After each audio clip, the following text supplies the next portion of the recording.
Dalam sepekan terakhir, kota Palembang mengalami cuaca panas dengan suhu udara mencapai 36 hingga 37 derajat Celcius. Badan Meteorologi, Klimatologi, dan Geofisika menyatakan bahwa suhu ini termasuk dalam kategori ekstrim karena melebihi batas maksimum 35 derajat Celcius. Menurut BMKG, kondisi ini disebabkan gerak semu matahari yang berada di belahan bumi selatan, ditambah minimnya tutupan awan di Sumatera Selatan, membuat sinar ultraviolet dari matahari tidak terhalang dan diterima secara maksimal di permukaan bumi.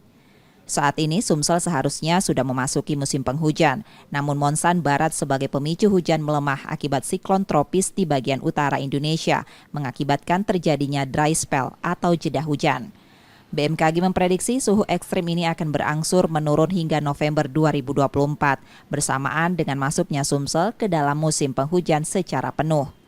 Secara meteorologi, untuk suhu udara yang tercatat di atas 35 derajat Celcius, ini adalah masuk kategori suhu udara yang ekstrim. Ini secara berangsur-angsur, kondisi terik menyengat yang ada di Sumatera Selatan akan mulai menurun, dan tentunya ini kami prediksi memasuki di awal November 2024, yaitu seiring dengan masuknya musim penghujan secara keseluruhan yang ada di Sumatera Selatan.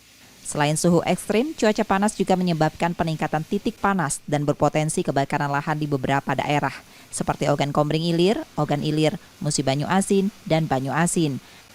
Reski Oktora, Muklas Diferensial, Kompas TV, Palembang, Sumatera Selatan.